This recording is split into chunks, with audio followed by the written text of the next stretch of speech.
یہودیوں اور نصرانیوں کے بتائے ہوئے قانون کو استعمال نہیں کر رہے. آج ہم نبی کریم صلی اللہ علیہ وسلم کی وہ پیشن گوئیاں کہ قرب قیامت میں لوگ دین کو چھوڑ کر ایسی باتوں کی طرف لپکنے لگیں گے جو ان کا نفس ان کی اجازت دے گا. آج امت محمدیہ ہو بہو یہود اور نصرانیوں کے نقش قدم پر چلتے ہوئے اپنے آپ کو مسلم معاشرے میں، مسلم گھرانوں میں، مسلم کمیٹوں میں شریک کرنے کی فکر میں ہے. کیا یہ ممکن ہو سکتا ہے؟ یہ ہرگز ممکن نہیں ہو سکتا، اس لیے کہ وہ وقت اور حالات کہ نبی کریم صلی اللہ تعالی علیہ وسلم کو 40 برس تک اللہ رب العزت نے مکے کی سرزمین پر گلیوں کوچوں شہروں وہ مکہ مقدس مقام تک گھما پھرا کر تمام معاشرے اور ماحول سے وقفیت کروا دیا تھا کہ لوگ کس کس قسم کے اس دنیا کے اندر موجود ہیں، کون آدمی کی کیا فطرت ہوتی ہے، کون آدمی کس فطرت پر ڈھلا ہوا ہے، کون کیا چاہتا ہے کہ میری اجارہ داری کیسی چلے، کون چاہتا ہے کہ میری دادا گیری کس طرح. اس مکے کی سرزمین پر وادی مکہ کے اندر نبی کریم صلی اللہ علیہ وسلم کو گھمایا پھرایا جا رہا تھا. لیکن جب وہ اللہ کا نبی محمد بن عبداللہ سے محمد رسول اللہ بنایا گیا، رحمت العالمین کے لقب سے لقب نواز دیا گیا، مالک حوض کوثر شافع روض رضا بنا دیا گیا، تو وہ شخصیت جب لوگوں کے اندر چلتی پھرتی تو لوگوں کے طریقوں، ان کے فکر، ان کے اعتبار پر دیکھتے ہوئے ان کو نصیحتیں کرتی تھی. اور پھر اللہ رب العزت اپنے ماننے والے یا نہ ماننے والوں کے طریقوں کو دیکھتے ہوئے آسمانی دنیا سے پیغام دل نشیں بھیج رہا تھا اس دنیا کے اوپر، اور انسان کو سدھرنے کا موقع فراہم کر رہا تھا. لیکن کچھ تھے معاشرے کے اندر ایسے بھی جو اپنے آپ کو اللہ کے قانون سے کٹ کر جینا جانتے تھے. کچھ تھے لوگ جو اپنے ضدی مزاج کی وجہ سے اپنے آپ کو منوانے کی فکر میں تھے. لیکن انہی لوگوں میں سے اللہ رب العزت ایماندار لوگوں کو پیدا فرما رہا تھا. انہی لوگوں میں سے اللہ رب العزت لوگوں کے دلوں کے اندر اڑتے ہوئے اللہ اس کے رسول کے قانون کے طرف آ کر اپنے سروں کو ایک اللہ کے لیے جھکا دیا. آج شدید ضرورت ہے اس بات کی. قرآن کو نازل ہوئے 1400 برس کا عرصہ گزر گیا، کئی صدیاں بیتتی چلی گئی، کئی بادشاہ، کئی گورنر، کئی صدر، کئی وزیر اعظم، کئی لوگ نواب قبیلے والے اس دھرتی سے آتے گئے اور غرق ہوتے چلے گئے. یہ اللہ کا نظام کہ اللہ رب العزت جب کسی کے ہاتھ میں اقتدار کو جب دیتا ہے تو اس کو آزمائشوں کے اندر مبتلا بھی کرتا ہے. لیکن ہائے افسوس کہ آج امت محمدیہ کے لیے بہترین موقع تھا. آج امت کے لیے ایک بہترین سبق سیکھنے کی ضرورت تھی کہ کس طرح سے آج ہم اللہ کے قانون کو زمین پر نافذ کر سکتے ہیں، کس طرح سے ہم اس سرزمین سے شرک اور کفر کو ختم کر سکتے ہیں، کس طرح سے آج ہم یہود اور نصرانیوں کی بنائی ہوئی پالیسیوں کو ختم کر سکتے ہیں. آج موقع تھا مسلمان کے پاس.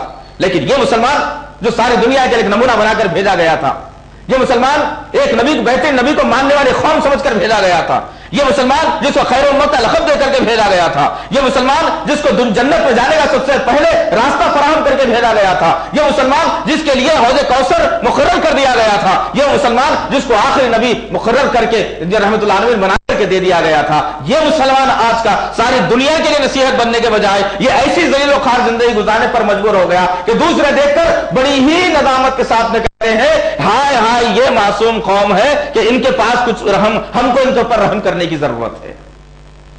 آج شدید ضرورت ہے جی ساتھیوں. مختصر تمہیدی کلمات کے بعد میں اپنی اصل عنوان اور ٹاپک کی طرف آ جاؤں تو بڑا بہتر ہوگا.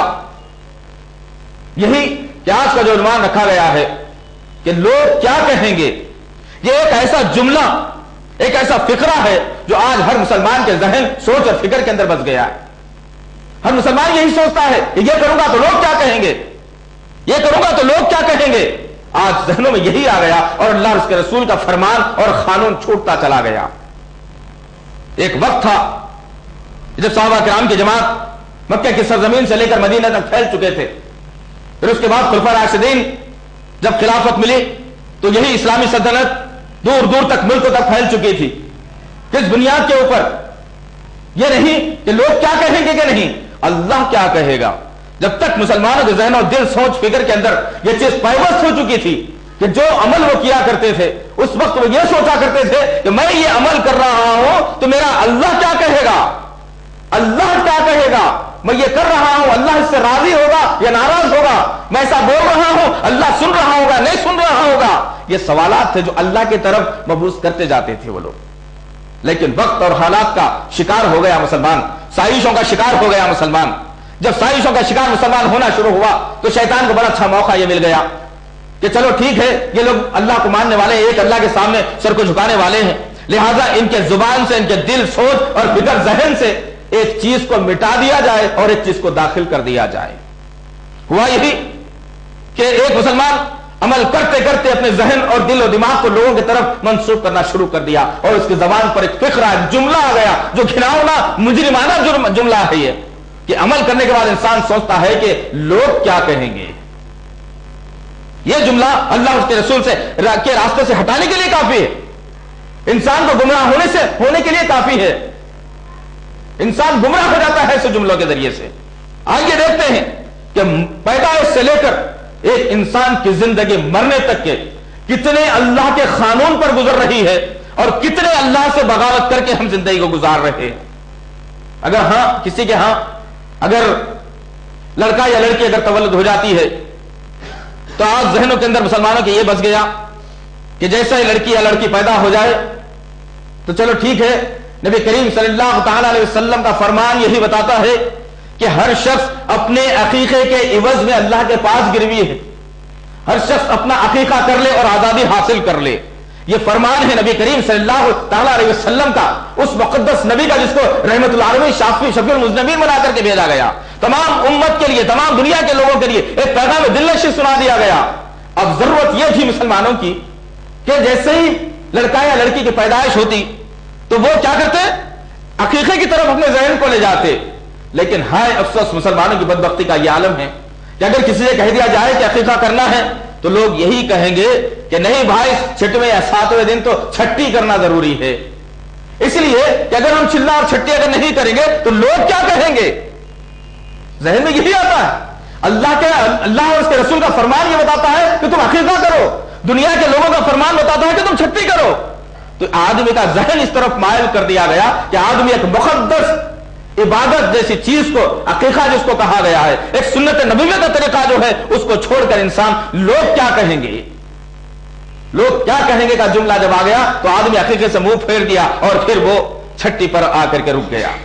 پھر جب لڑکا جب بڑا ہوتا ہے، جب عمر اس کی گزرتے رہتی ہے، جب وہ لڑکا 5 سال یا بولنے کے قابل جب ہو جاتا ہے تو اسلامی طریقہ یہ بتایا گیا کہ اپنے بچوں کو اسلامی ماحول میں ڈھالو، اس کو اچھے دین کی باتیں بتاؤ، اس کو اچھے ماحول میں لے چلو.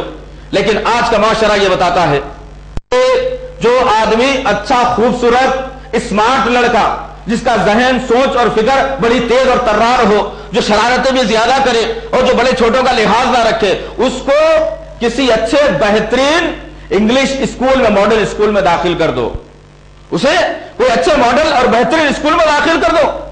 اور اسی گھر کے اندر کوئی بچہ اگر تھوڑا سا ذرا اگر عقلی طور پر کمزور ہو یا ذہنی طور پر ناتوان ہو یا سوچنے سمجھنے کی زیادہ فکر نہیں رکھتا تو اس کو یہ کہا جائے گا کہ اسے کسی مدرسے کا راستہ بتلا دو. اگر اچھے بچے کو لے جا کر اگر مدرسے میں ڈال دیں گے تو لوگ کیا کہیں گے. آج ذہن میں یہ جملہ پیوست ہو کر کے رہ گیا کہ اگر اچھے بچے کو لے جا کر اگر مدرسے میں ڈال دیا جائے گا تو لوگ کیا کہیں گے کہ یہ بچہ مدرسے میں پڑھنے کے قابل ہے، اس سے تو بہترین انگلش بولنے والا ہونا چاہیے تھا. اللہ اس کے رسول کا فرمان یہ بتلاتا ہے کہ اسے سب سے پہلے دین کی تعلیم دی جائے، اسے قرآن کا پیغام سنایا جائے. لیکن افسوس کا مقام یہ ہے کہ آج ہم نے اپنے بچوں کو لوگ کیا کہیں گے کہ جملوں کے اوپر ایسے مشنری اسکولوں میں ہم نے داخل کروا دیا، ایسے گھناؤ میں سازشیں کرنے والے اسکولوں کے اندر ہم نے اپنے بچوں کو داخلہ دلوا دیا، جس کی وجہ سے آج بچے بڑے ہو کر کے اپنے ماں باپ کی نافرمانی کرتے ہوئے نہیں شرماتے. آج اسلام کے بارے میں کوئی مسلمان ہے. آج بچوں کے ذہنوں کو بنانے کی ضرورت ہے اور ذہن سے بات کو نکالنے کی ضرورت ہے کہ لوگ کیا کہیں گے. ہمیشہ یہ ذہن میں لانے کی ضرورت ہے آج ہمارے لیے کہ ہم جو عمل کریں، جو طریقہ اختیار کریں، جو لفظ اختیار کریں، جو کام کریں، اس پر مہر اس بات کی لگائی جائے کہ اللہ کیا کہے گا. اگر لوگ کیا کہیں گے کہیں تو پھر تباہی ہمارے دروازوں تک آ چلی. پھر ہوگا یہی کہ جب بچہ، نبی کریم صلی اللہ تعالی علیہ وسلم کی حدیث کے مطابق کہ جب بچہ 7 سال کا ہو جائے تو تم اسے نماز کی پابندی سکھا دو، اس کو نماز کی طرف راغب کروا دو.